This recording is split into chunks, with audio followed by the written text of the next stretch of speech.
Welcome into the KINGSBEAT podcast. I'm James Ham, Kings Insider for ESPN 1320 and the KINGSBEAT. We're, of course, a Blue Wire podcast. Joining me today, Fox 40, Sean Cunningham. Sean, how are you? I'm doing well. I'm having a hard time balancing my laptop at the moment to get I feel like I'm a little teetered on a boat at the moment. One of the Ham Navy vessels that are sitting out there in the palatial well, I don't want to give it away, but whatever private lake you live on, Body of up in the water I hills. live on. Yeah, that's what I feel like I'm kind of leaning here. It's all right. Oh, all right. And What's of going on with course, you? joining us is our friend, Brenden Nunes from the Kings Pulse podcast. Brenden, how are you? Doing well. A little preseason action going on. I got an off day today, so kind of just relaxing. I'm enjoying that it's raining out here where I'm at again. I know Sean may not agree with that sentiment, but I'm a fan. Where- it was where raining are a little you? earlier. It was like maybe sprinkling is more of the correct term, but It's Were been you raining. high? It's been No. Did you raining run all through day here. sprinklers? Really? No, You know what? To be honest, I made a quick errand from the Sacramento downtown area to Elk Grove. Didn't see any weather, and have just got back recently. So, or like within 10 minutes ago. So, that's news to me. But I like Brenden. I've not only have I been busy on my off day, but I am off, but very busy. Nice. This is not one of my off days. I'll be back on the radio in a few minutes, as soon as we're done with this podcast. Yeah, I woke up this morning. I looked out, and from our Got bedroom, yourself a gun? we can see the water, and I'm like, huh, it's raining, because I can see the drips hitting. It wasn't raining hard, but Interesting. you could see it hitting the water. And my wife's like, what do you mean it's raining? And then, sure enough, which is a good thing, though, because the smoke had rolled in yesterday for the first time in like 2 years. We had smoke issues up here, and now they're not. Well, the smoke issues are gone. I was a little disappointed, even though I interrupted you rudely, that you didn't get my Sopranos reference right there. What did But you say? you said you woke up this morning. I said, "Got yourself a gun?" Oh, yeah. No. No, I caught that. The song? Oh, okay. Yeah, of course, the intro. I know Brenden hasn't seen it, so I kind of caught needed it. a little. No, yeah, I definitely well, you got don't. it. You don't know what it means. If you would have said "friendly faces everywhere, humble folks without temptation," he would have known exactly what you were talking about. Right. Yep. Yeah, Anyway. totally. No, you don't know No. the South Park intro? I don't. I picked up on, he probably made a movie reference there, but I could not tell you what it was. Jesus Jeez. H. Christ, what is Yeah. happening? Sean, all the work we've done is for none. Well, I mean, I don't think it was for lack of trying. Even on the, I would agree. Brendan's parents. I mean, I can't go and slap them in the face because I think they tried their damnedest. So, I would agree. His Yeah. dad is just as shocked as we are. Which is amazing because I give Brenden a hell of a lot of credit because he discovered baseball this past year and really embraced it. And that's not the type of game that most people in his age range are finding these days. So I shouldn't say his age range. You're old enough. He's old enough. Sure. Yeah. How All old are right. Let's 27. 27. Yeah. See, dude, that's yeah. There's no more excuses. Yeah. I consider because if you were under 20, then certainly you're the generation that needs everything quick. You're kind of that in between. I feel. I don't think you're in that. I would agree. But I watch like the baseball playoffs. Yeah. Yeah. There you go. Wild. All right, let's get to it. Number one, if you are listening, I don't know, iTunes or Spotify or wherever the heck you're listening, and you don't mind, give us a thumbs up, give us a rating and review, all that stuff. If you're watching here on YouTube, of course, thumbs up, subscribe to the channel. We're on the march to 5,000. That's our goal. We're not doing a live show today because it's in the middle of the day, and we all have places that we work that might not just be super happy if we ran live streaming shows in the middle of the day while they're also have shows going. So anyway, we have some news. We have some news this morning, and it's kind of part of a couple of days of news, right? So Jalen McDaniels was waived earlier this week. Well, he wasn't waived. Excuse me. He wasn't waived. He was traded to the San Antonio Spurs and then waived. But he was traded to the Spurs along with a second-round pick and some cash considerations for a super, super protected 2025 second round pick, which is like it's bottom 5 protected. So if somehow San Antonio's top 55 protected. So yeah, so if it falls somewhere number 56, 57, 58, 59, 60, then the Kings would get the pick. If not, then it dissolves and the Kings get nothing. They gave up an unprotected 2031 pick in the trade. The move clears up like $4.7 million, and we can get into what all of that means here in just a sec. But the second move, the second shoe to drop, is that the Kings went out and signed Doug McDermott, Dougie McBuckets, 32, almost 33-year-old. I don't know what you want to call him, 2, 3, 4, maybe a 3-4 at this point in his career, but sharpshooter, career 41% shooter from 3. And so those are the two main transactions that have happened. Just let's start with Brenden. Brenden, what is your initial thought on this, especially since you haven't seen any movies? Maybe you haven't seen Dougie McBuckets play either in a long time because he doesn't play a lot of minutes in the last couple of years. Seen him a little bit here and there, more than some movies, I would say. He played 64 games last season with San Antonio and then Indiana towards the later portions there.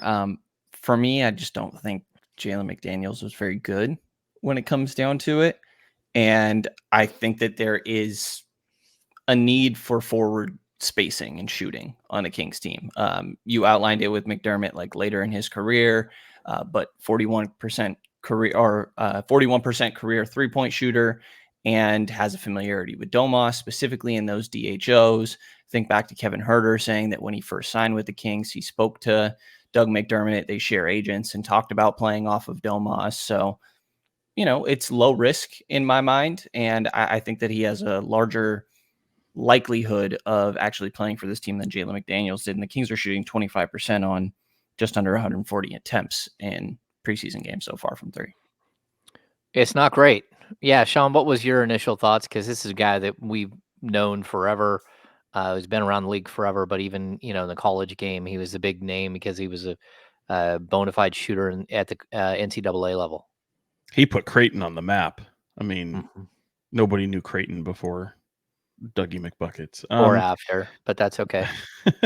Yeah, I mean, look, this team was very desperate for some perimeter threats, be able to space the floor. Have that familiarity with Domantas Sabonis is going to be huge. They played together. He's played in, I think, 4 seasons of postseason basketball. Savvy veteran, very well respected. And I do have a little bit of a question after, he'll never forget how to shoot the basketball. And that's the important thing. But this isn't like a bulk minute type of guy. And I do wonder, which is fine, because the way the roster is situated, he doesn't need to be. But I do question what he has in the tank in terms of everything else that comes with playing basketball aside from shooting. People might look at him and go, oh my God, he's been on 100 teams. And that is true. But that's always because shooting is coveted in the league, no matter what team you are. And having having that type of depth will be is always going to be needed. But it was really, really needed with the Kings. And I'm there with you with Brenden.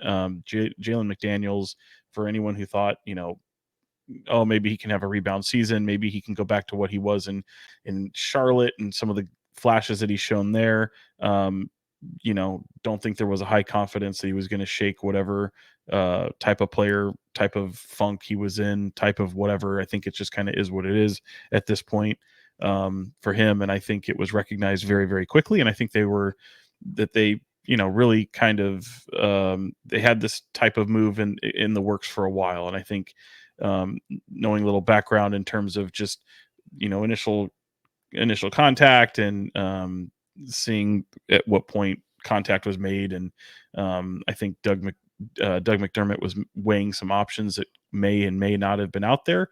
And ultimately this ends up being the fit that he liked, that was most to his liking. And when that became, Kings were able to make a move, I don't think it has anything really to do with the preseason schedule or anything that you've seen in the preseason. I think they're seeing a lot of the same things, which is perimeter shooting is really going to be sorely needed. And to have a resource like that with some depth on the bench and have something that the Kings can go to is going to be very crucial for them. So we'll see how he fits in. Yeah, I mean, like at this point in his career and like defensive, he's never been a great defender. I would say defensive liabilities are even more now than they were at some other point. I kind of look at him. I know this sounds kind of strange, but a little bit Sasha Vezenkov-esque. This is kind of what they had last year, the same type of player. Maybe, of course, Doug McDermott has a longer track record in the NBA than Sasha did, but realistically, it's kind of a very similar type of player. So I'm not overwhelmed by this move. And I do want to get into like all the whys with Jalen McDaniels and why they traded him as opposed to waiving him and all that stuff. But like, do you guys honestly feel like that McDermott is going to play for this team? Or because as of right now, I mean, I look at him as like the 11th, 12th man on the roster once they're healthy. Up until the point that they get healthy, yeah, maybe he plays a little bit more. But once Trey Lyles is back, once Kevin Huerter's back on the court full time, it does seem like this is a move for like sort of the back end of the bench. And when he split time between Indiana and San Antonio last season, I think it's still over 60 games he played. Granted, those are different circumstances that exist in Sacramento, but is he an everyday type of player? I don't think so.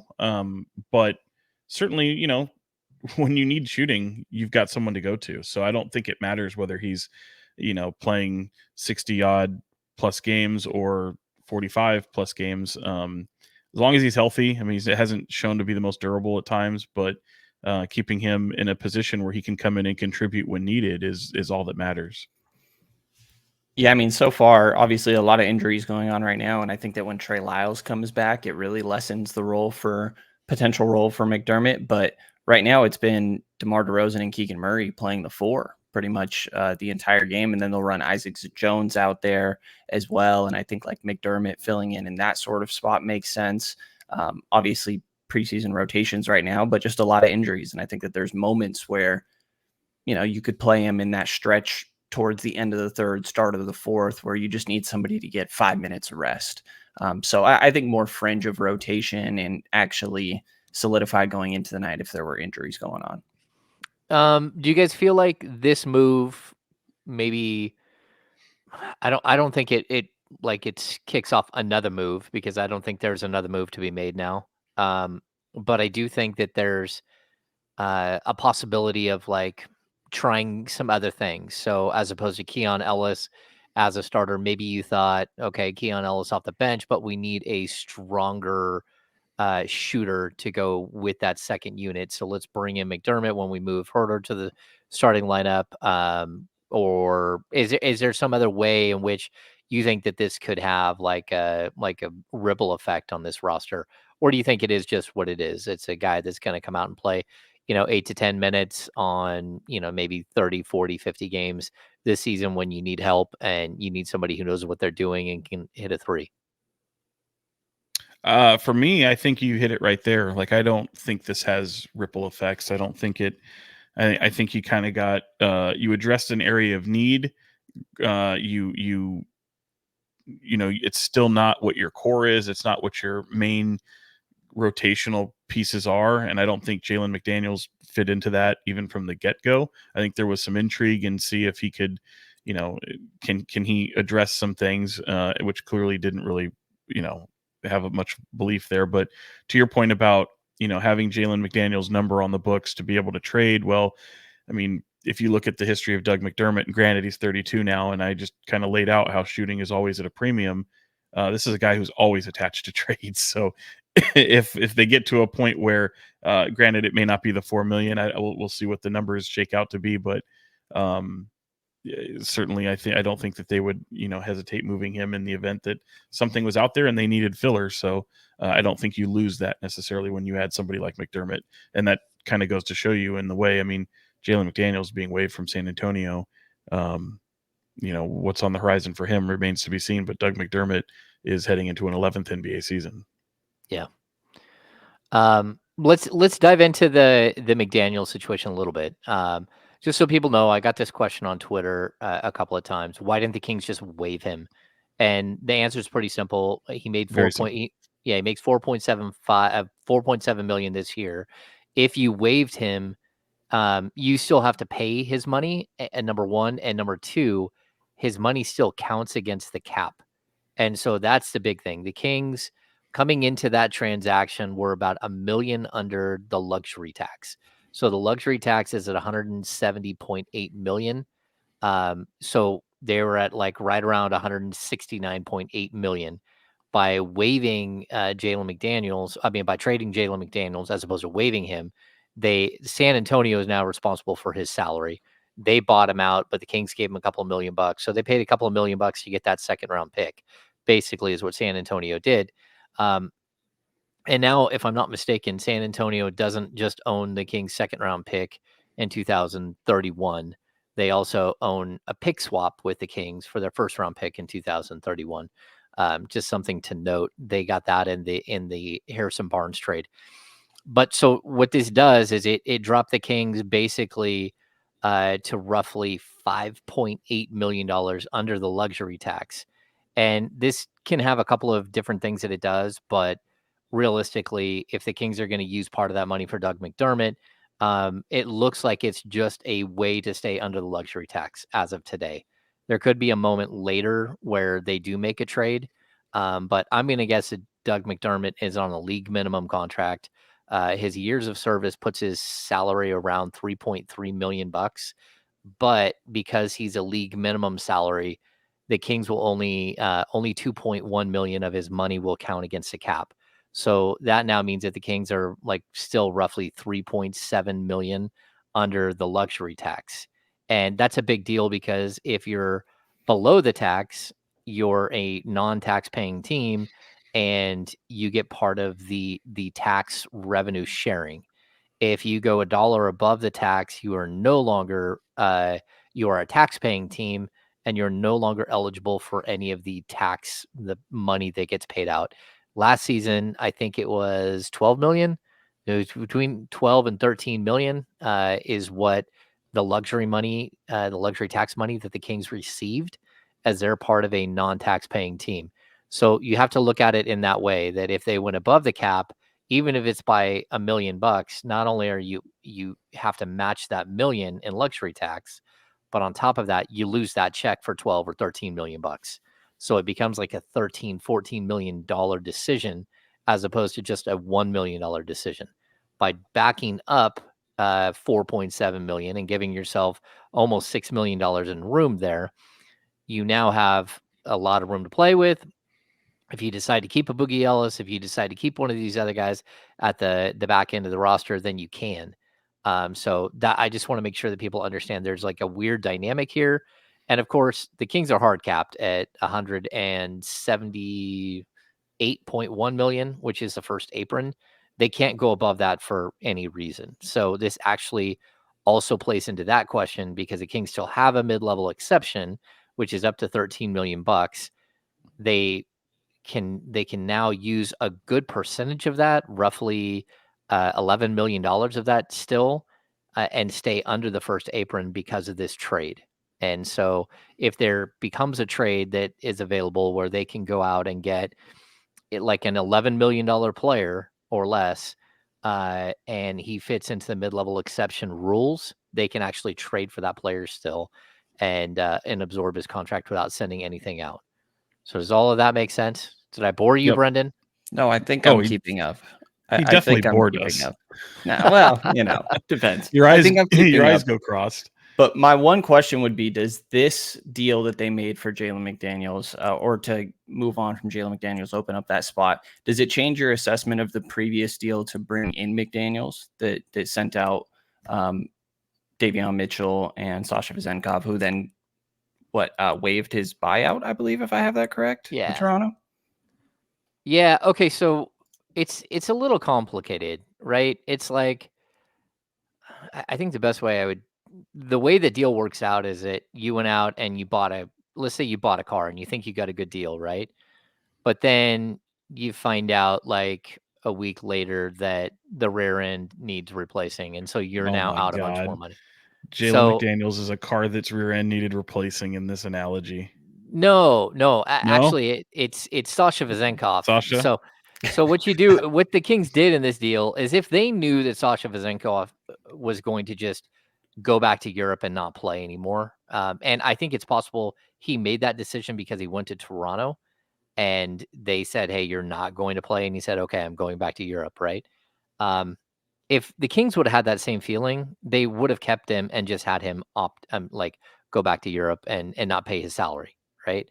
So I don't think that they would have. They may have still made the Davion for Jalen McDaniels trade, but what they weren't going to do is take on more money. It was give up a draft pick in that deal.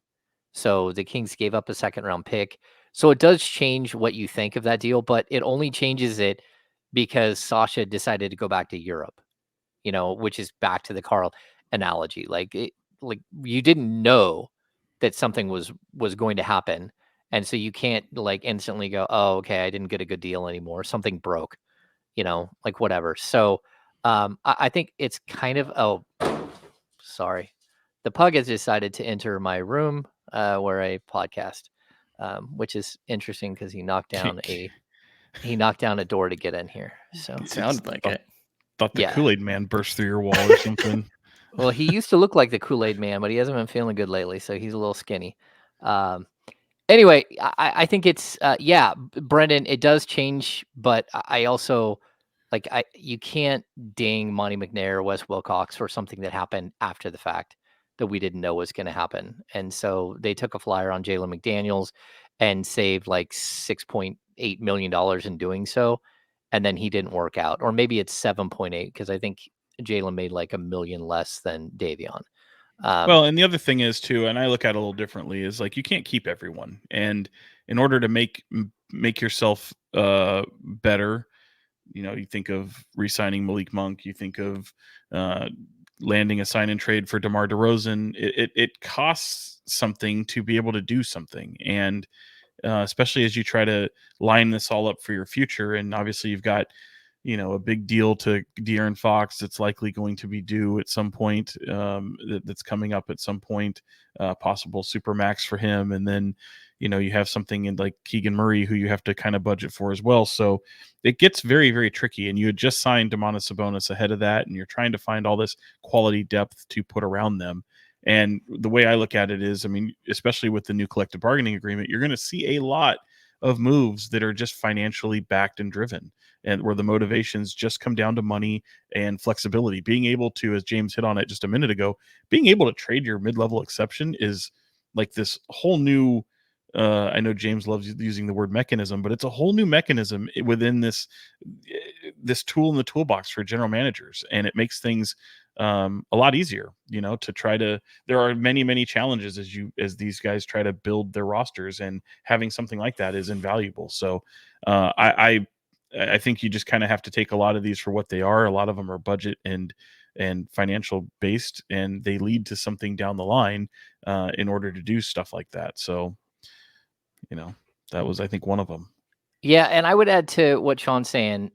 I think one of the good things that we've seen from Monty is that when you make a decision, you don't have to just you're not pot committed and that's it. I made a decision and I'm gonna have to live with it. And like whether it's Rashawn Holmes' decision where you went out, you signed a guy to a 4-year, $47 million contract, and then you had to bail on that contract like a year and a half later, and you had to give up something to do that. Like he's shown an ability to say, okay, like look, the mistake happened or whatever happened. And I'm not saying like the trade with Davion and Sasha was a total mistake. It ends up looking like a mistake, but I don't feel like it was at the time. And now we have hindsight like a couple of months later and it looks bad. But again, I wouldn't blame them for that. But then when you get to the McDaniel situation, you see a player who's not going to work and you're done with it, with the experiment, and it costs. Sometimes you do have to give up a second round pick in order to free yourself of money like this. I don't know why they felt like they had to do it today. because the salary cap isn't calculated until the end of the season, and you could be a non-tax paying team for a while. So it almost feels like there might be something going on where they might do something different. Another move here, like whether it's another league minimum contract or it's just some other move. But I also look at McDaniels 4.7 million as a potential trade chip down the road. And not only just a trade chip, but a trade chip where, let's say you need his $5 million salary to go with like Kevin Herter's $17 million salary to equal $22 million. And then when you go out and you make a trade, you can bring back a player, right? And in a situation like that, you're not doing things like giving up cash and you're not giving up a pick.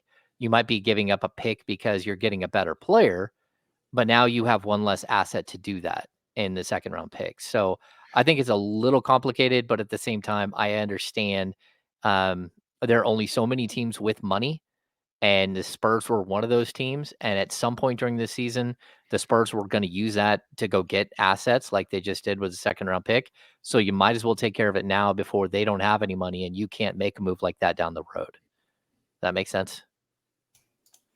Yeah, keeping up. You got to be careful with saying another move, though. People are out here thinking that another move means trading for some big time, like role player, even. And I feel like another move always meant you still got a couple spots to fill on this roster. Yeah, you have two of them, and it's like we've talked about in previous podcasts. I know that Brenden wasn't able to be on the last one, but like, no, I mean, a move could be simple as doing what they did with Keon Ellis last year and elevating him from a two-way to a roster spot, and that could very well happen with this team as well. I mean, you mentioned the Boogie Ellis component and what that might look like. I think they just need to try and get through these next few days, get through the final preseason test, regardless of what that looks like, and then go into making some tough decisions and see what falls out from training camps. I still think that that's very much a well, I say training camp, so training camp is over. But when these rosters are pared down to the final 15 and 3 two-ways, there will be people looking for jobs, and that could be something that you can always add to your collection of players, or try to see if they fit not only the NBA level but the G League level as well. Yeah, and I'll add one more thing that's kind of a weird caveat to what's just happened here. The Kings are now under the tax by like 3.5 million, 3.7 million. There's a potential for them to do something wild, like go trade for a Philip Petrusev type deal and get a second round pick and sort of refortify what they just lost. There is that potential for them to do that, but they can take on a lower budget player, a league minimum contract from a team that either needs to clear up a roster spot or is way over the luxury tax, and like an apron team, a $2.1 million league minimum contract for them could end up costing them, 7, 8, 9, 10 million because of the way the salary cap escalates once you get past the first and the second apron. So there's always potential now because the Kings A have a roster spot and B have, 3 point something million under the cap where they could go get just absorb a player from another team that's in a situation sort of like they are, but is in a $4.7 million player. It's a lower budget player. So lots of things still to work itself out. We're 4 games into the preseason. I think we can all say at this point that the Kings haven't played very well, and I think they played better against Utah. But overall, I think that we're looking at a team that's still kind of trying to find their way. I guess, Brenden, what do you got? You've watched this team. You threw up some of the shooting numbers from the starters and stuff like that early in this conversation. Like, where are you at with this team through 4 preseason games? And are you at least a little concerned about what you've seen? I keep telling myself it's just preseason, but I will say these last 2 games against Utah and Portland, the game before, felt fairly reminiscent to the games that they lost last year, the ones that they lost in ugly fashion. It just felt like the same way of that it happened. Lackluster offensive stretches, even when DeMar is out there. And I kind of thought one of the things that would be pretty beneficial about adding him is just setting the tone, resetting everything every once in a while, getting a bucket when the Kings really need one. And he slowed down ever since that first game where he looked great. But, I think there's little tiny things to take here and there as well. Like, I think Keegan Murray has been really aggressive in attacking the basket. And that's been something that has been a welcome sight. And I think a next step for his development. He's still getting shots up as well. He shot more than DeRozan in that last game. It all feels within the flow of the offense. So I think that the little things of 20 offensive rebounds in that game, and then you're also scoring 30-something points off 24 Utah turnovers. Like, you see all that stuff being implemented. To me, I think the offense just needs to be rolling a little bit better, because this team was 13th in offensive rating last year, and I really think their blueprint is being top 5. Yeah, Sean, was there anything that stuck out from either? I mean, Sunday's game, I kind of want to just wad up and throw away. That's one of those games where you're just like, hey, whatever, they didn't show up type feel. But you got to to Tuesday's game, and it felt like at least more like a functional game where you just didn't hit shots, and even though you had like 32 more opportunities than the opponent. Yeah, but they also had opportunities to win the game.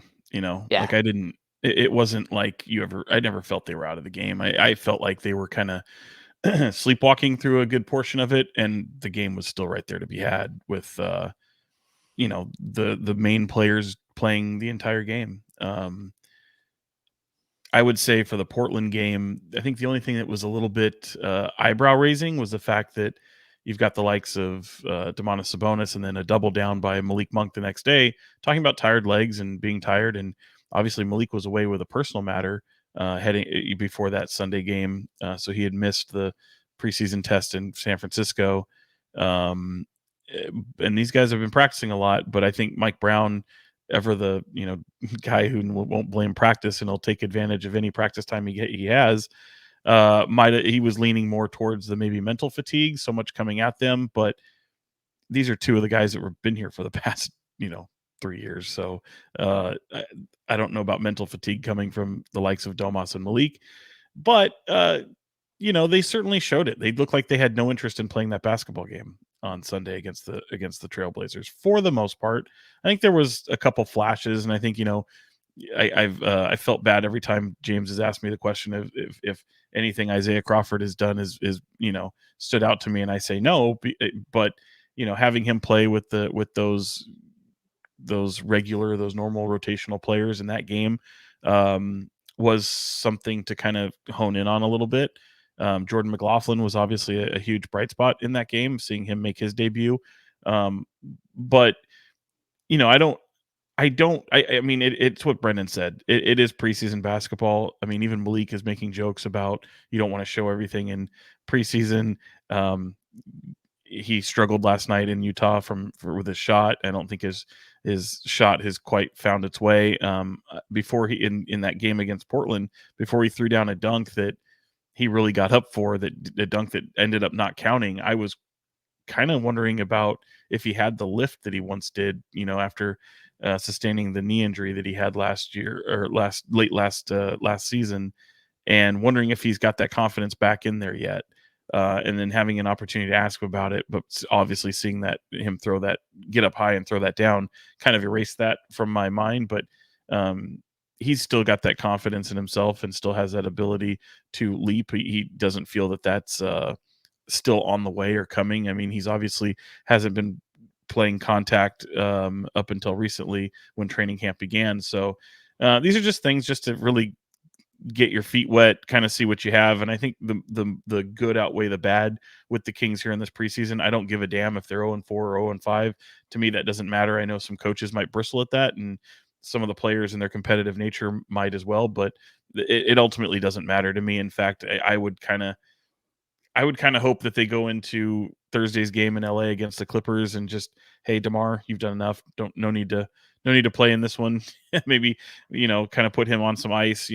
Same thing with maybe Domas after the performance he had in Utah, and use it maybe for some evaluation. I don't think you need to play your rotational guys very, very far, but Mike Brown obviously thinks a little bit different in the way that I do in some of these preseason tests. And because they got robbed of seeing the starters go deep into the game against Portland, you might see the starter. I didn't hear his comments after the game, but you may see some of those starters go deep again on Thursday. Yeah, I wouldn't be totally shocked to see him do exactly the opposite of what you thought, Sean. If he plays them, because look, they have a week off, Right. and I think it's really clear that they need more time together.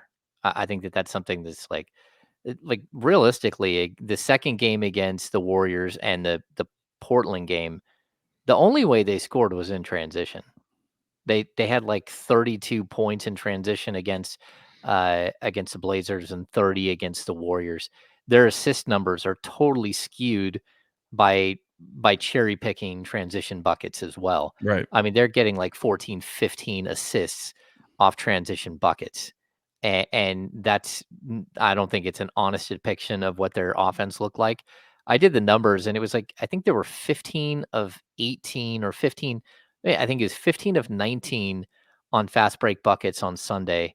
And on everything else, they were like 20 of 65 from the field. And that's a huge, huge red flag. Like something's going on where their offense isn't working. And I don't want to get blow it up too much. It was a bad game. They didn't show up. So, but I think it was Brendan's point. The problem that we have is that we've seen that exact act before, and we've seen them miss free throws, and we've seen them not defend the three, and we've seen them foul everybody. We've seen all of that, and we saw it last year when they were bad. And so I think it is a little triggering. It's a little bit like, oh, this isn't new stuff that's happening. That it's like, oh, it's just preseason, and that's weird that that's happening. It's like, no, this is preseason and they're doing exactly the same thing they did in losses to Detroit and Portland and Washington and Charlotte. Like all of the bad losses looked exactly like what we saw on Sunday. And that's where a little bit of a red flag goes up and says, okay, what's going on here? But overall, I'm not going to get too horribly concerned. I will say I was very encouraged by their free throw shooting, especially in Utah last night. They're fouling a lot. I mean, they really are as a group, and they played. Obviously, they didn't go deep into the rotation or into the roster, but the main rotation. I mean, they're fouling the hell out of people, which is weird. Because they want to defend without fouling and they want to be physical, but that's such a fine line. Yeah. Brenden, let's get to the good stuff. Sean mentioned it there, but I don't know about you, but Jordan McLaughlin just feels like he's a very good basketball player and like he's fit in like super quick. What were your initial thoughts seeing him on Sunday and then again in the game last night?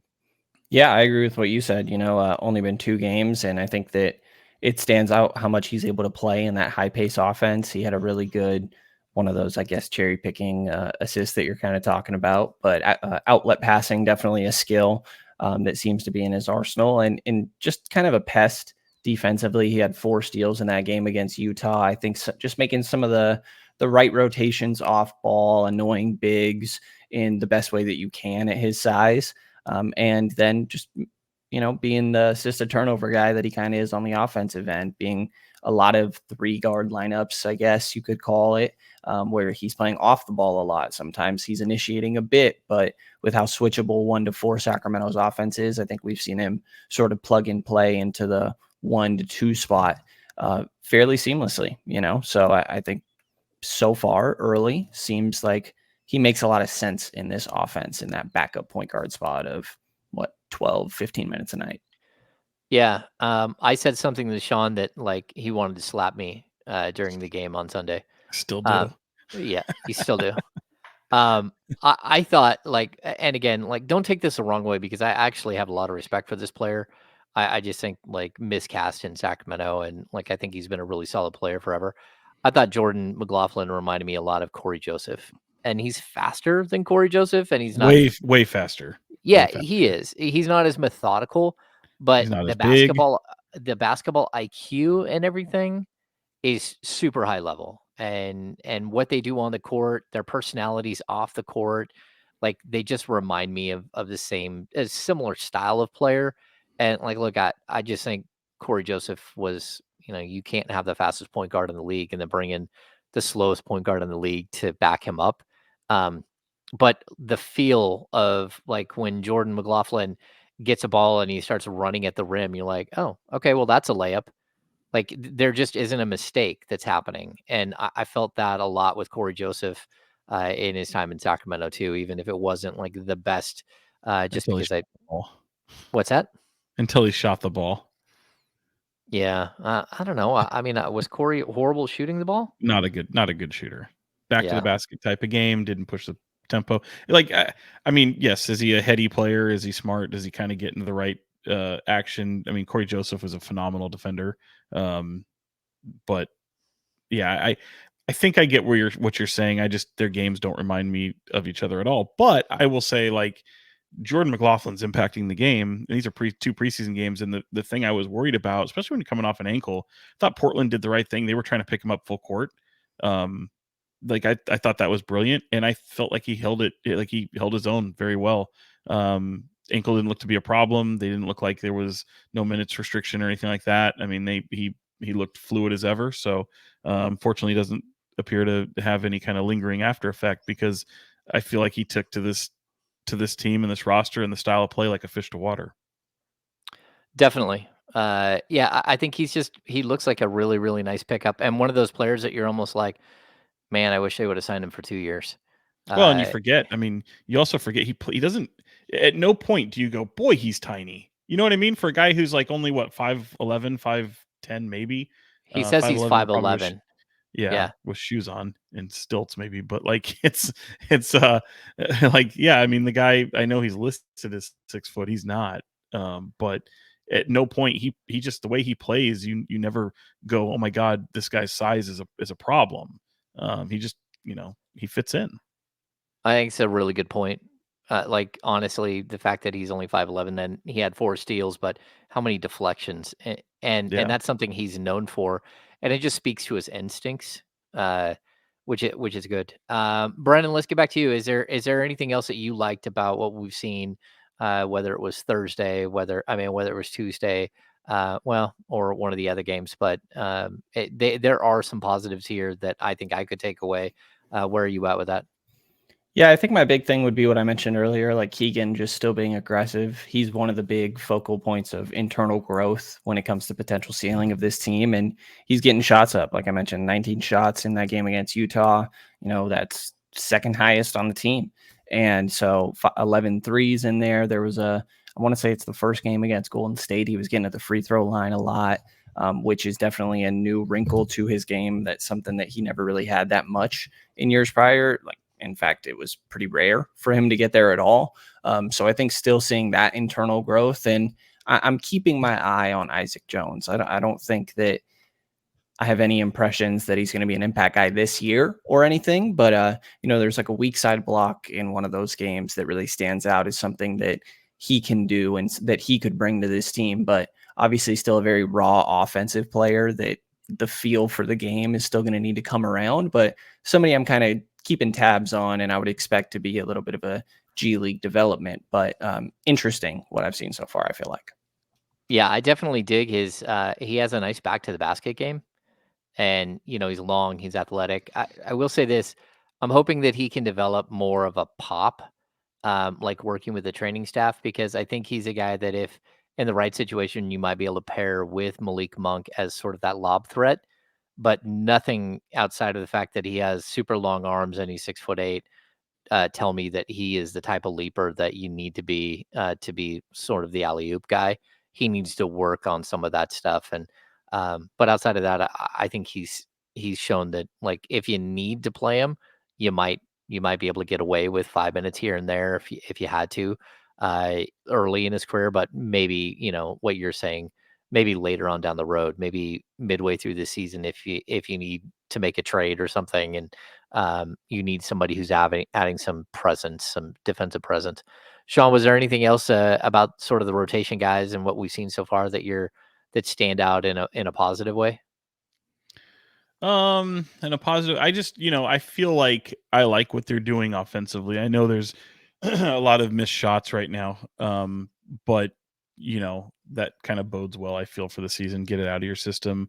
Um, you know, Seeing that they've had to go deeper into the roster with the absences of Herter and Lyles, especially, you can see that they have some quality depth, and that's all you can really ask for, because they're playing a lot of guys that not a lot of guys, but you're playing a few guys that probably won't get action during the regular season. I think Alex Len has played pretty well. I liked what I've seen from him, especially in that backup big, and makes me kind of wonder if you can rely on him night in, night out as an everyday player. But no, I mean, honestly, right now, I think getting through the schedule is the important part. I think they've got each other figured out. I don't think that, I think they've, like, I don't look at their offense and go, boy, this guy just isn't getting it. Like, he doesn't understand that, like, concepts or whatever. To me, it's just missed shots, lack of effort in the Portland game, which, that'll happen. I just, from a rotational standpoint, I've liked what I've seen from the rotational guys. It's just a matter of missing shots right now and turnovers. There's been so many turnovers, but I don't think the turnovers are because guys aren't picking up offensively what the scheme is and things like that. I have confidence that that's going to come together. I do agree with Malik Monk. I feel this team can be very elite when it comes to what they do on the offensive end. And we haven't mentioned, excuse me, pardon me. We haven't mentioned Domantas Sabonis. I mean, I think Domas has looked tremendous, especially with what he and DeRozan can do together. I'd like to see that 2-man action return with him and Malik and kind of get up to speed a little bit. That 2-man, because I think he works his best 2-man game with Malik. I think that might be usurped now by the addition of DeMar DeRozan, but I think Domas looks great. The 3-point shooting, I know Mike Brown wants to incorporate that more into his game, and I think he hit his first one last night, was it? Yep.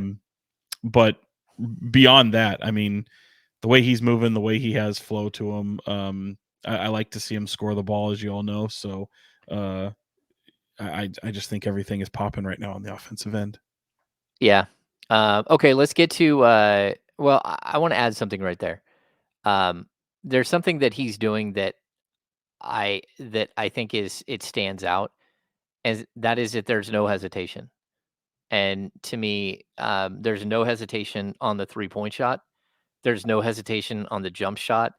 And there's also no hesitation on taking the ball, going into somebody's chest and going up for a bucket in the painted area. Like, I think he's been dominant, but I also think there's always that little bit with him where you can see the wheels turning. And it seems like whatever he's done in this offseason with Doug and with Leandro Barbosa and the workout partners that they've had, they brought in for him. It feels like they've taken away a lot of whatever anxiety there is about being selfish in certain moments and just letting it go and letting it fly as a basketball player.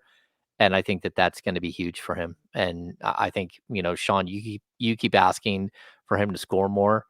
It actually looks like he might take that step if he continues to be able to just really not care and show up and take an 18-footer or whatever the defense is giving him, actually take those shots in the moment. So, yeah, I think we're seeing really, really good things from Domas. He's a Netflix star now. This is his team. This is a Netflix star. Did you finish? Did either of you finish watching? And forgive me, because I don't know if you have to wait week for week for the episodes or if they'd release them all at once. But have you guys finished them? I'm only through the first 2 episodes, and which just kind of intros everybody. I think Domas is in that second episode, and I found it very entertaining how much of a tone change it was when it went to Domas. Just, very family oriented. It's not a bad thing. I think it's a good insight into Domas's life. But I found that very entertaining at first. I still got to keep going from there, but I'm only those 2 episodes in. Did you get to his Halloween costume yet? I don't think so. No. I've seen the clip. Wait, yes, I did. Yeah, I did. That was I think that's in episode 2. It's a very big bird. Yeah. Yeah. That takes confidence. I'm excited. Well, it also shows in James, because you have kids and Brenden and I don't have any that we know of. So I think that he has, just like any father, like, you're going to do anything for your kid, and to see him be a big kid with him and they'll incorporate his Hall of Fame father into it as well. So yeah, keep watching. I can tell you, I have played like every Lego Star Wars, Lego Batman, Lego Indiana Jones game ever made with my sons all the way through. Like that's when they were little, I would sit there with my oldest, and we would sit there and play video games for hours and hanging out. So, yeah, you do whatever. Like, because I'm not a video game playing person. But yeah, when you got kids, you do have to find ways to connect, and however that is, you do it. And so seeing him drop, like, this is always going to be the big thing for him, is him to sort of drop the veil and show the other side of him, which we get to see a little bit of on occasion, but I know there's so much more to him. So I think it's cool. I'll bust through as many as I can before we meet up again, and sort of have more of a take. But I guess throughout the series, his wife becomes like one of the stars of the series. So I'm here for that. She has a moment. I mean, that's the thing, is like family is such an important theme. I'd say family and fatherhood is such an important theme for starting five, and particular with this group of athletes. So yeah, I think you guys will like it for sure. Cool. I don't think we need a business of basketball today. Do we not? No, I mean, well, here, we'll just do it. Alright. Let's get to the business of basketball. I think this trade opened up a bunch. Let's hear it. It's an Okay. off day, guys. We're chilling, What? nothing crazy. What does that mean? What does that? it You just put your means, hand up. You're we like need this. a Like, I chill thought, sail. No, that was just like, I'm backing off today. That's all. oh, that's a I need back that off. was You your were like new this. noise. sound effect. I thought you were gonna sorry, I drop a wasn't hammer, queuing hit a something buzzer. up. Present. Yeah. No, Jesus Christ, Brenden. my fault. Total my fault. letdown. Brenden, this is as good as making a noise. You made no noise, and it He causes. was like, Yeah. the wind up, the pitch. Oh no, I got nothing. Sorry, what I no, meant. there's nothing Yeah, here. yeah. What am I doing? Yeah. Is that like a hand to God? What was that? Ridiculous. So for those of you who are not watching, Brennan just raised his hand like strangely while I said the business of basketball. It was an awkward moment. Okay, so let's get to the Kings just made a move and made another move, and there's a little bit of money left, or there's a lot of money left if you want to go pay the tax, maybe like 8, 10, 11 million bucks left. You think that this is it? We're walking into the season with this? Because I personally do think that they're walking into the season with this. Are they done? Are they done?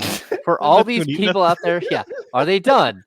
For all those people out there who are freaking out thinking that some monumental trade is just about to happen, I don't think there is. I think what we just saw was what we're going to see until December or January, maybe February. It just depends. I don't know about that. I mean, no, you can still make moves. Again, we outlined a minute ago. I mean, you can reshuffle your two-way players. You can bring someone up. You still have who's going to get this last roster spot. They still have to make cuts. Yeah, I mean, that's not what I'm talking about. And again, like, you're looking at what other teams do who hits the free agent market. I think that's it's funny because, like, yes, theoretically you could enter the season with a roster spot available if you just you decide to do that. I don't think they will. I think they will fill the roster spot, but even if you choose to do that, like, I feel like there's going to be a flurry of activity, even if it's calm waters. I think below there's going to be turbulent seas, because I think they will be doing their due diligence and making a lot of calls and seeing if they can make this roster better. But ultimately, yeah, I think the next move is likely just to finalize the roster, see what it looks like, see who you promote into that roster spot. And yeah, this is, in my opinion, I agree, James, to a degree. This is the team. This is what you're going to see. And yeah, we'll see. Okay. Brennan? Yeah, I would say pretty much the same. I don't think that I'm expecting any drastic changes at this point. I think as the year goes on, we could see some moves in some of the ways that you guys outlined a bit. But for the most part, I think this is what you're kind of rolling with. I think it's about getting guys healthy, getting Kevin Huerter back eventually, Trey Lyles, Orlando Robinson, Devin Carter way down the line. But I think getting healthy and getting a rhythm with this group and DeMar DeRozan as a part of that is really what you're aiming for at this point. So I think you kind of got what you got outside of maybe somebody else gets cut from a camp and you decide to bring them in or something minor like that. Cool. No surprises. You guys aren't expecting any surprises in the next 7 days, building up to the I'm regular not. season, roster-wise. Like, you think it's going to be what it is? Yeah. I mean, I guess it would depend on how you define surprises. Like, is there I don't know, like who gets promoted, if anyone, who gets, do they shuffle a G League? Would any of that be a surprise? Would, I don't want to say any names, but if they cut somebody who might be unexpected, for keeping somebody else, I mean, would that be kind of defined as a surprise? I think cutting somebody that might not be expected could be on the table, but I don't know that it would be, it would fall under the surprise, if you will. Okay. I can read through the lines there. Yeah. Tea leaves. Yeah. Got you. Okay. Yeah. I mean, I think that, again, like the 14th, 15th roster spot, those are still up for grabs, but I don't think that there's anything crazy that's going to happen between now and the start of the regular season, where like 24 hours ago, or maybe even like 8 hours ago, 6 hours ago, before we started to hear the Doug McDermott stuff, like we did actually think, okay, there might be something going on. I guess that maybe that's like 3 hours ago. There might be something else brewing, but I think it's this is probably what, outside of like the last couple of roster spot moves, that we're going to actually see. Cool. All right. What do we got for final thoughts? Brenden? Oh God, this is high pressure. I heard Sean honor me in the last episode, say nothing really going on. And, I hate to be that guy, but I really have nothing going on. I'm fixing my car today. Nailed it. Nailed it. What's up with your ride? I think it's a battery thing. I'm pretty sure. Didn't you it know brand how to new? check your battery? I did. Well, so headlights aren't turning on, but everything else is turning on, battery wise. So you need those. Does the engine turn on? No, that's the issue. That's the primary issue here. Okay, and have you charged your battery? Have you done like a trickle charge or anything? Is what we are about to go and do today. Okay, and you know that you can just take your battery down to like any of the auto parts stores. Yeah. Okay. That's my plan for the day. All right. Good luck with that. I thought you were taking care of this on Monday, but here we are today. Yeah, it didn't end up happening, but we're doing it today. Sean, what do you got for final thoughts? Plenty of day left. Final thoughts. I was had a great time at Phil Oates' golf tournament. He brought in a lot of big names from a lot of Hall of Famers, some people from Hollywood for his golf tournament. There's a lot of former Kings players out there, and it was cool to kind of catch up with a lot of them, particularly like getting their thoughts on DeMar DeRozan and just kind of picking their brain a little bit on how they see how all that working. I mean, all the stuff that we've kind of spent the past few months of the summer, digesting and analyzing and pontificating about what could be lay ahead for the night for these Kings, and then just to hear some of these former players like Mike Bibby, Mitch Richmond, Jim Les, who coaches the Aggies down at Davis, Harold Presley, Kenny Thomas, obviously still in the area, he gets to play. But yeah, it was Mitch Richmond, just all these guys that it was a lot of fun. And boy, they're bad.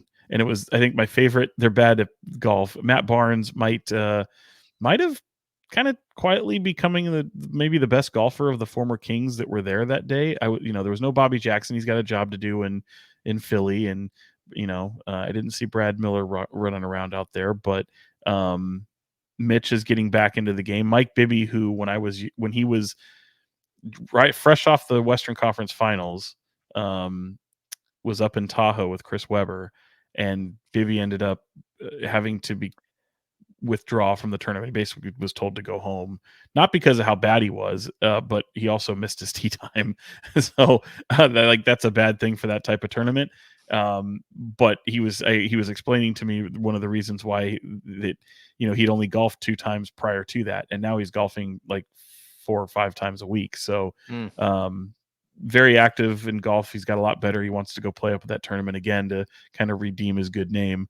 But he said that even when he was up there, he didn't realize that like when he addressed the ball, like his club would touch the ball. when he's setting up for a shot, and they were counting that, and he didn't know that you couldn't do that. So now he's keenly aware. That's not good. I remember Yeah. Weber shot like a 144 that weekend. Well, Bibby was worse. Yeah, It was yeah. bad. And I'll also tell you that I worked at Copeland Sports forever. Derek Martin used to come in all the time and borrow golf clubs when they were going on the road to Phoenix and stuff. Like he would borrow our demos, and Weber snapped the head off of 2 drivers. He was like really rough when he was a player. So that happens. All right, let's see. You're talking about guys that are very tall, and you're Yeah. giving them standard regular clubs for people that look like us. So That's true. That's true. And I didn't like that driver anyways. It wasn't a good Yeah. driver. Malik golfs all the time. That's his thing. He's totally fallen in love with golf. Let's see. My final thoughts. Whatever's going on with Malik, I hope it works itself out quickly, and hopefully everything's all right. I don't dig into that with players. I did check on him just to see how he's doing the other day in the locker room, and he said he was okay, and thanked for like not prying. That's not what I typically do in these situations. Player wants to tell you what's going on, and we tell, and they want it out there. That's one thing, but if they don't, it's fine with me too. Lastly, I think this should be. I don't think people should be worried all that much about this team. I think they're a really talented group, and preseason can be a mess. And so, stop panicking, everybody. Stop freaking out on social media every time the Kings lose a preseason game. Well, step away from social media for one. I mean, are you seeing a lot of panic? Because I got to be honest, I don't really see that even in the mentions and stuff. I'm not seeing a little bit. Everybody that's panicking needs to @ Sean Cunningham. There we go. No, please leave me alone. Yeah. @ Sean DM him. Cunningham. Yeah. DM the guy. They're open. Go ahead. Are they slide open? into his DMs? There you go. That's funny. There's been some panic, and look, some people are like, hey, they've got to find a new power forward, and this is all on Mike and it's all on Monty. And it's like, just calm down, man. Like, first of all, we don't even know who a team is until like 10, 15, 20 games into a regular season, let alone preseason. And I can tell you how many times I remember the Kings going like 4-0 or 5-0 in preseason and then being asked the rest of the year. So don't worry about it. So, all right. That's it. I think we're going to wrap this thing up. So thanks for tuning in to the KINGSBEAT podcast. Again, if you're watching here on YouTube, give us a thumbs up, subscribe to the channel, trying to get to 5,000. Number 2, jump on board with the KINGSBEAT. Go to thekingsbeat.com, become premium subscribers so you get everything sent right to you and everything's taken care of. Lastly, make sure you're following Sean's work at Fox 40. Make sure you're following Brendan's work at wherever Brenden works. Wherever the hell. Maybe you guys will have a better time finding it than we do. There we go. And of course, make sure you tune into the Insiders from 10 to noon on ESPN 1320 with me and Kyle Madsen. So thanks for tuning in for Fox 40, Sean Cunningham and Brenden Nunes from the Kings Pulse podcast. I'm James Ham, Kings Insider for ESPN 1320, KINGSBEAT. See you very soon. Bye.